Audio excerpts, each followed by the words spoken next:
I'm Cherry, and thanks for tuning into my channel. Today we're going to be talking about roller skate plates. More specifically, how the kingpin angle, wheelbase, and plate position affects your skating experience. And you can use this information when you are out shopping for your plates, whether you are buying plates for roller derby, for park or trail, or for dance. All this information I've gathered from my own skating experiences and years of reading and learning from other skaters. So I've put tons of links in the comments below for you to do your own reading and research in addition to what I'm sharing here. So we're going to be talking about those 3 criteria, and yeah, let's get started. Before you even make a decision about a roller skate plate brand or model, you should probably consider what kingpin angle do you want for your skate. Now, kingpin angles vary from 10 degrees to 45 degrees and everywhere in between. And the general rule is that the higher the kingpin angle, the more agile and turny your skates will be. So this particular plate is a 45-degree angle, though I don't think it's a true 45, but that's what it's marketed as. And these particular plates are known to be very agile. They're pretty popular in roller derby, but I also know some skaters, like my son, who rock these in the skate park as well. But he really enjoys the agility and the turn action on this particular plate, and that's partly due to the 45-degree angle. In contrast, we have my park setup, and my park setup has a 10-degree plate, and 10-degree plates tend to be more stable underneath your boot and also allows more power transfer for your stride. So depending on what you're wanting to skate, if you're going for trails or parks, you may want a lower degree kingpin angle, but if you're wanting to do slalom and turny stuff and some fast agility tricks, you may want to go with a higher degree of a kingpin angle.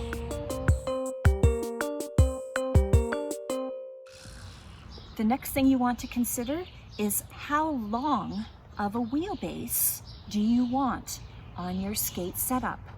The wider the wheelbase, the more stable your skate will be.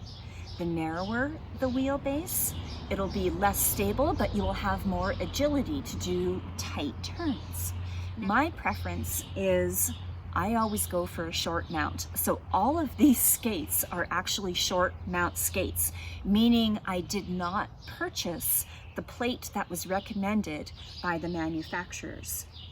So for example, this skate, my derby skate, according to my shoe size, the suggested plate size was a 2, but I bought a size 1 because I wanted it to be super agile.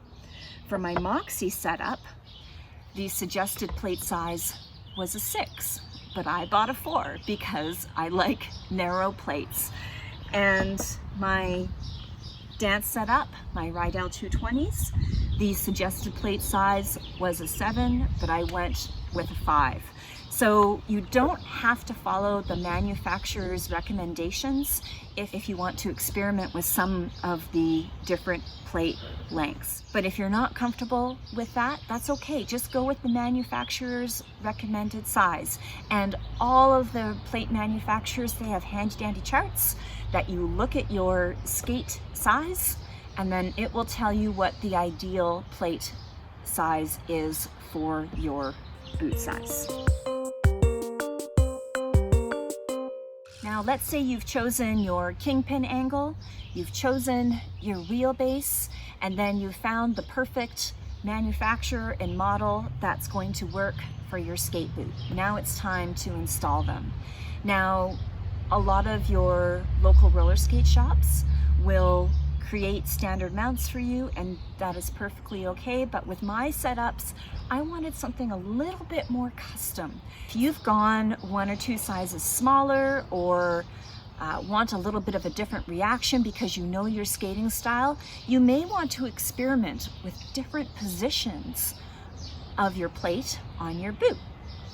My derby skate is a good example of this.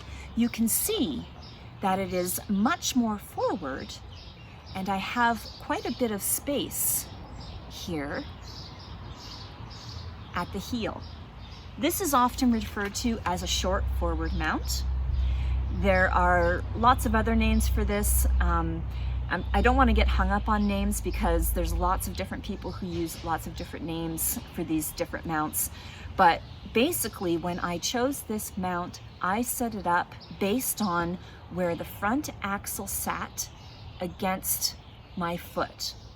So what I did is I actually put my foot in the boot and I drew on the skate where I wanted the pressure point of my front axle.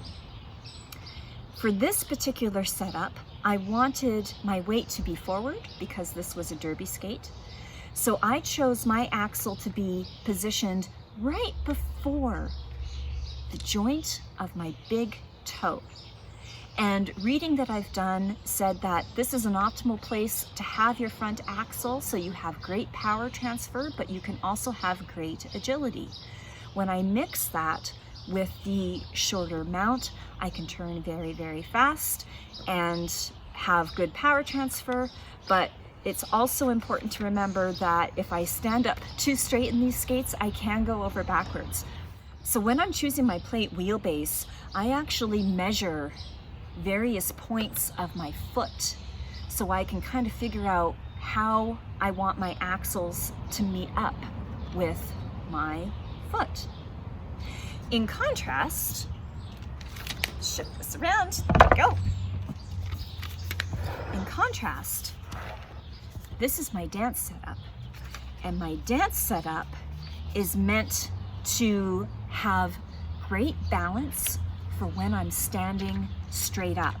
So my goal here was to find a plate that would meet up with the middle of my heel, and my front axle was going to be at the ball of my foot.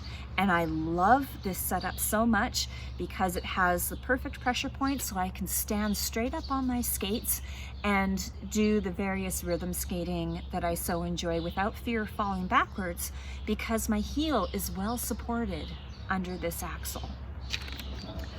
My park setup is actually very similar to my dance setup because this boot was actually my dance setup before it officially became my park setup. So the axle distance is very similar to my dance setup.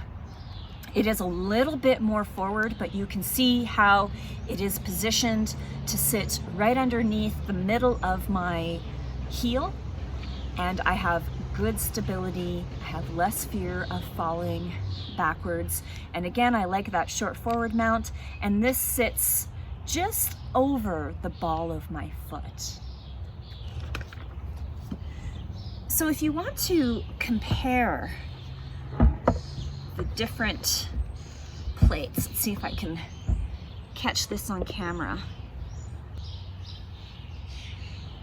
When I hold these up side by side, you can kind of see how this plate is a little bit longer than this one, but they're both positioned in about the same back spot in the middle of the heel. When I take my dance skate and compare it to my derby skate, you can definitely see the difference of axle position, but this is what I wanted for my derby skate. When you're in derby, your weight is mostly forward, so you can see how much more forward my Avengers are. So that's a really quick lesson on 3 criteria that I like to look at when I'm buying skate plates. Again, make and models matter, but that shouldn't be your very first decision when you are choosing your plates. You want to look at your kingpin angle, you want to look at your wheelbase, and then also make that decision as to where this is going to sit on your boot. Hope that helps. Thanks for watching. Please subscribe, If you like this video and if there's other tech videos you want to see, be sure to send me your ideas in the comments. Thanks so much for watching, everyone. Bye.